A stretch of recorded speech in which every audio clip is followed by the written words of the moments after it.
First and foremost, thank you for pressing play. It's me, Lashonda, and today I wanted to sit down and have a quick conversation with you. Actually, not just you, but the hundreds of women in my circle. I should actually say thousands because there are thousands of you now, and it's crazy. But I wanted to sit down and have a conversation with you, right? This idea all came from the fact that the last couple of weeks my calendar has been stacked. Seriously, I've been talking with a lot of women like myself, specifically info entrepreneurs, coaches, consultants, new network creators who had a lot of questions about marketing themselves and their business online. So as I'm talking to them and I'm going through everything that they're going through, I'm saying to myself, they're not the only ones who have these questions. So I wanted to have a conversation with you without actually having to pick up the phone a thousand times. So hopefully we can have a good convo today. You can ask me some questions afterwards and we'll see where this goes. All right. So, what's the big topic that I wanted to talk to you about? I have this thing called business block where you know where your business you feel like you want your business to go but it's not quite there yet. Okay, we're all familiar with the term writer's block where a writer has a passionate about something, they have a book they want to write something and they just can't get anything out, they're blocked. Well, sometimes that happens to our business. A lot of times, truth be told, because either we think it's the marketing or the money or the support, but truth be told, I think it's something else. So today I want to talk about a couple of things that I feel may be blocking your business and preventing you from increasing your sales. You are open to tell me if you think, okay, Lashonda, your advice sucks, or you are totally wrong, or you're open to saying, okay, I think you have something here. Let's talk a little bit more, okay? So here's the thing. I personally have gone through business block my fair share of times. I'm not even going to be prideful to admit it. It's true. Sometimes I'm just like, oh my God. So I decided in order to help others, the first thing I had to do was help myself. I had to figure out the process of what was blocking my business, what was preventing me from getting from point A to point B to Z. And then, only then could I actually help other people.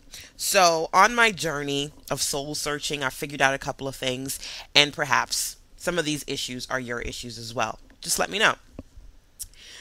I think that for most of us entrepreneurs online, and I'm going to be specific, I'm talking about us infopreneurs, consultants, coaching. I fall into all of these three categories because I do sell on from information either in the form of my ebooks or I give out my services. I do web design, graphics design, etc. But then I also do small business, web business coaching. So if you're in one, three, or all of those categories, you're trying to figure out how to get your business off the ground, how to get people to buy your information and buy your services and or coaching. So that's the type of person that I'm talking about today. Hopefully you fall into those categories. This is relevant to you.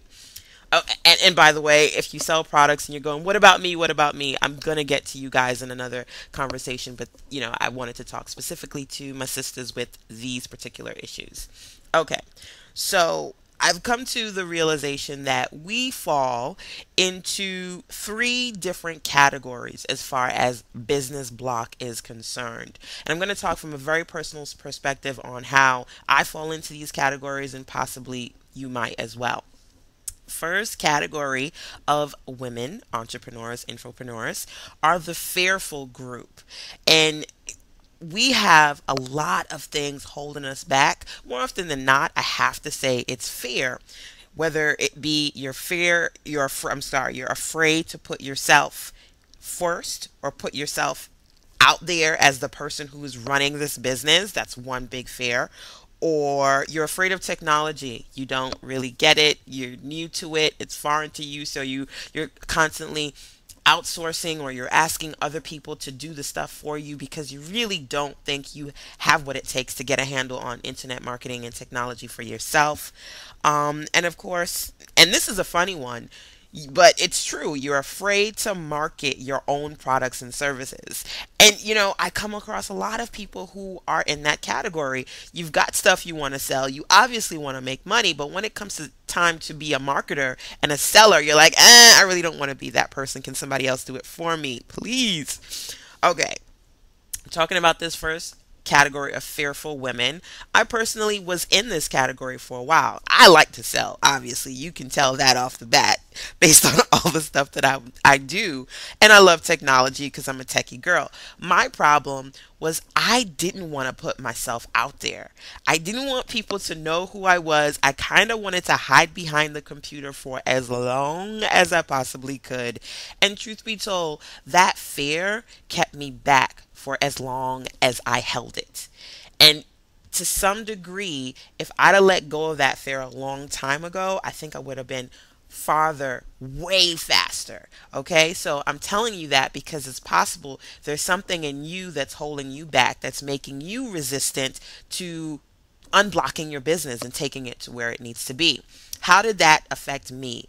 Well, I sell information, right? So I want to put my information out there. I want to put my services out there. I've got this great, well, this is back in, let me think, when did I start BBWO? Back in 2007. I've got this new social network, and people are going, so who's behind this? Is this a real person? Is this an actual woman, a sister who has built this? And I'm like, I'm just going to let it sell itself. I'm just going to let it promote itself. That didn't work. What worked was when I came from behind the computer and said, "Hey, my name's LaShonda Henry. I'm a techie girl. I'm a work at home mom. I love doing this stuff. I love working with other women." And people go, "Oh my God, I love you." And I'm like, "Oh my God, you love me. That's great." But that type of an energy, that type of, fearlessness, okay, going, all right, I'm going to, as Beyonce put it, I'm going to tap into my Sasha Fierce and put myself forward. That changed how people saw me, how they saw my business, and actually drove attention to me. All right. I talk about buzz building all the time. That was the core of that. So, okay, I'm not going to go too far into this because I'm sure some of this you've already heard, but that's one category of women. The fearful women, that's what they do. That's how they think. That's how I thought. Category number two, the frustrated infopreneurs. And I know you're out there. Okay, you've built a website, right? But you're stuck because you don't know how to turn that website into something that can build your business. Or you've built all these social networking profiles. You're on YouTube, Facebook, LinkedIn, my network, every network. And you're going, okay, I built these profiles, but again, I can't build my business. That's where the frustration comes from. And it's common. So don't feel like you suck, you don't get it, something's wrong with you. It's really, really common. Let me give you an example. I like to go back to me so you know that, hey, I'm not perfect and I have gone through just what you've gone through. When I started building websites way back then, I won't say how long, but it's been a while. You already know it's been like over 10 years now. My thing was pretty. I love to make it pretty. And it's funny because my web design services, my website, it's called Pretty Professional Websites because I love pretty, right? So that's all I cared about. I really didn't care about marketing. I didn't care about, well, when people get there, is the site easy for them to navigate? Is it clear what they should buy, or is there anything for them to buy? I just wanted it to be pretty. And again, that was a big problem because for a long time I wasn't looking at my stats. I wasn't looking at how long people were staying on my websites, and I wasn't understanding that pretty doesn't pay the bills. We think about our business cards, we think about our logo and all these other things, but that doesn't build your business. That doesn't get you business. That doesn't attract clients as much as you think it does. Truth be told, I know some millionaires with some pretty damn ugly websites, but that does not change their success. So it's just not about the look and feel of it, but that's just one example, truth be told, of how you may be frustrated because you've built that social network or you've built that blog or website, but you just don't know how to engage people, how to get them to try, buy, reply, those three things that I'm going to talk to you a little bit about later. But to do those things you want them to do so you feel like you have a business that's building and working for you. Okay, so category number three, we have the scattered entrepreneurs, scattered, indecisive.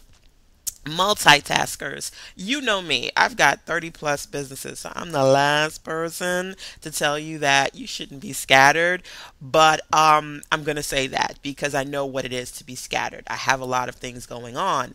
Um, and when you start that way, you simultaneously shoot yourself in the foot.